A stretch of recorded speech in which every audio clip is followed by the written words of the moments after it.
जय माता दी। ओम देवी कुष्मांडाय नमः। आप सभी का मेरे YouTube चैनल पर हार्दिक स्वागत है। नवरात्रि के चौथे दिन माँ दुर्गा के कुष्मांडा रूप की पूजा की जाती है। अपनी मंद मंद मुस्कान के द्वारा ब्रह्मांड की उत्पत्ति करने के कारण इन देवी को कुष्मांडा कहा गया है। कुष्मांडा संस्कृत भाषा का शुद्ध शब्द है। इसका हिंदी अर्थात कुम्हड़ा और देवी को कुम्हड़े का भोग लगाया जाता है।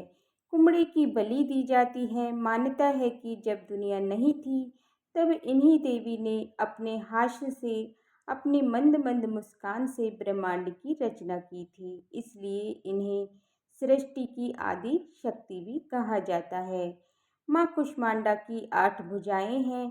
इनके हाथों में कमंडल, धनुष, बाण, कमल का फूल, अमृत से भरा हुआ कलश, चक्र, गदा और जग की माला है और देवी का वाहन शेर है। माँ कुष्मांडा की पूजा और व्रत रखने से भक्तों का हर प्रकार की सिद्धि मिलती है। माँ कुष्मांडा की पूजा से लोग निरोगी हो जाते हैं, आयु और यश में वृद्धि होती है। शांत और संयम होकर एकाग्र चित्त मन से भक्ति भाव से माँ कुष्मांडा की पूजा की जाती है। इस दिन माँ कुष्मांडा को कुम्हड़े के अलावा मालपुए का प्रसाद और हरे फल भी अर्पित किए जाते हैं। माँ कुष्मांडा का प्रिय रंग हरा और नारंगी है और माना जाता है कि माँ कुष्मांडा की पूजा करने से बुद्धि भी तेज होती है, क्योंकि माँ का संबंध बुध ग्रह से होता है। आज के दिन माँ कुष्मांडा की पूजा करते समय हरे या नारंगी रंग के वस्त्र पहने जाते हैं। पूजा के समय माँ को हरी इलायची, सौंफ और कुम्हड़े का फल अर्पित किया जाता है और फिर कुम्हड़े की बलि देकर किसी मंदिर में दान कर दिया जाता है। नवरात्रि के चौथे दिन ब्रह्म मुहूर्त में उठकर स्नान आदि से निवृत्त होकर माँ कुष्मांडा का ध्यान किया जाता है। फिर व्रत का या पूजा का संकल्प लिया जाता है। सूर्य देवता को जल अर्पित किया जाता है।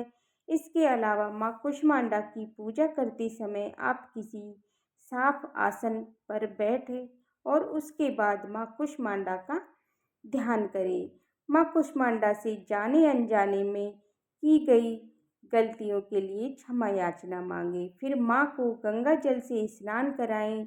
अगर माँ की तस्वीर है तो गंगा जल छिड़ककर उसे पवित्र करें। फिर फल फूल, धूप, दीप, नैवेद्य आदि अर्पित करें, दीपक जलाएं और इसके अलावा आज के दिन दुर्गा चालीसा का पाठ करें, जो कि आप हर दिन नियम से करते हैं हो। दुर्गा सप्तशती के 4 अध्यायों का पाठ आज के दिन माँ की कथा के रूप में किया जाता है, क्योंकि जो माँ की जो कथा है वो विशेष रूप से नहीं वर्णित है और जो छोटी सी कथा है आज मैं आपको इस वीडियो में सुनाऊंगी। इसलिए आपसे निवेदन है कि आज के दिन आप 4 अध्याय आप ज़रूर सुने और अगर 4 अध्याय आप समय के भाव के कारण आप नहीं पढ़ पाते हैं या नहीं सुन पाते हैं तो 2 अध्याय आप सुबह के समय और 2 अध्याय आप शाम की पूजा करते समय पढ़ें या सुन सकते हैं।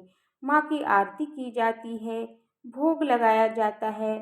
जो भी आप भोग लगाते हैं, शुद्ध सात्विक भोजन का भोग लगाएं, उसे प्रसाद रूप में घर के सभी सदस्यों में बांटें। फल या मिठाई का भोग आप खुद ही भी ग्रहण कर सकते हैं या आप उपवास रखा है। माँ कुष्मांडा की पूजा करते समय आज के दिन इन पूजा मंत्रों का जाप करना चाहिए। माँ का बीज मंत्र है ओम कुष्मांडाय नमः। इन मंत्र का कम से कम 11 या 21 बार जाप करना चाहिए।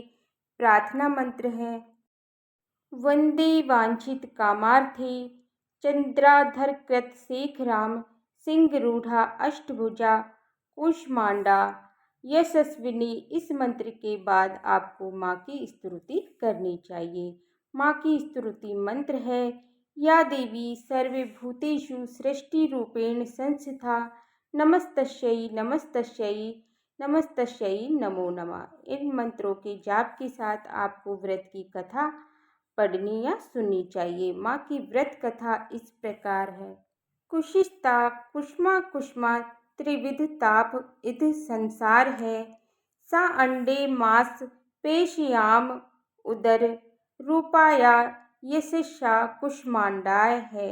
अर्थात वह देवी जिनके उदर में त्रिविध ताप यानी कि दैहिक भौतिक और दैविक ताप संसार स्थिति है, वही देवी कुष्मांडा है। और देवी कुष्मांडा इस संपूर्ण जगत की अधिष्ठात्री देवी मानी जाती हैं।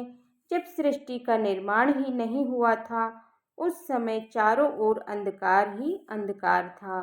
देवी कुष्मांडा जिनका मुख मंडल सैकड़ों सूर्य की आभा से चमकता है, ऐसे समय में वह प्रकट हुई। उनके मुख पर फैली हुई मुस्कुराहट के कारण सृष्टि का जन्म प्रारंभ हो गया था।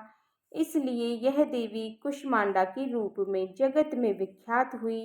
ब्रह्मांड की रचना करने के बाद देवी कुष्मांडा ने त्रिदेवों अर्थात ब्रह्मा विष्णु और महेश और त्रिदेवियां अर्थात काली लक्ष्मी और सरस्वती को उत्पन्न किया और माँ दुर्गा का चौथा स्वरूप इस पूरे ब्रह्मांड का निर्माण करने वाला माना जाता है। कहते हैं माँ दुर्गा के इस रूप की उपासना भक्तों के तेज में वृद्धि करती है। माँ को तेज के समान ही उनके भक्तों की ख्याति भी दसों दिशाओं में पहुँचती है। माँ की पूजा करने से हर प्रकार के रोग शोक दुख दर्द दूर हो जाते हैं और उनकी पूजा करने से आयु यश बल और आरोग्य की वृद्धि होती है। ये थी माँ कुष्मांडा की कथा। अब आप इसके बाद माँ कुष्मांडा की दोनों ही समय आरती करनी चाहिए और आरती करते समय लौंग और कपूर जलाकर आरती की जाती है। जिस घर में सदा लौंग और कपूर जलाया जाता है, उस घर में कभी नकारात्मक ऊर्जा नहीं आती। उस घर में खुशियाँ और कभी किसी की नज़र नहीं लगती। इसलिए अगर हो सके तो सुबह और शाम दोनों ही समय कपूर जलाएं और अगर दोनों समय नहीं जला सकते तो शाम के समय आपको कपूर और लौंग जलाना चाहिए। इस प्रकार सुबह और शाम दोनों ही समय की पूजा के बाद आपको सच्चे मन से क्षमा याचना जरूर करनी चाहिए। अगर जाने अनजाने में अगर आपसे कोई भी गलती हुई हो तो उसके लिए माँ आपको क्षमा कर देती है। जानबूझकर किए गए किसी भी अपराध के लिए किसी भी गलती के लिए कोई माफ़ी नहीं होती है।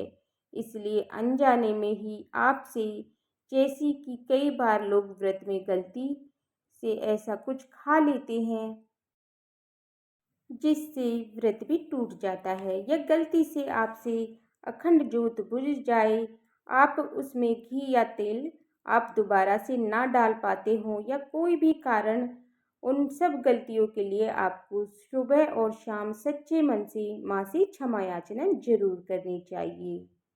क्षमा याचना मंत्र है। हे परमेश्वरी, मेरे द्वारा रात दिन सहस्त्रों अपराध होते रहते हैं।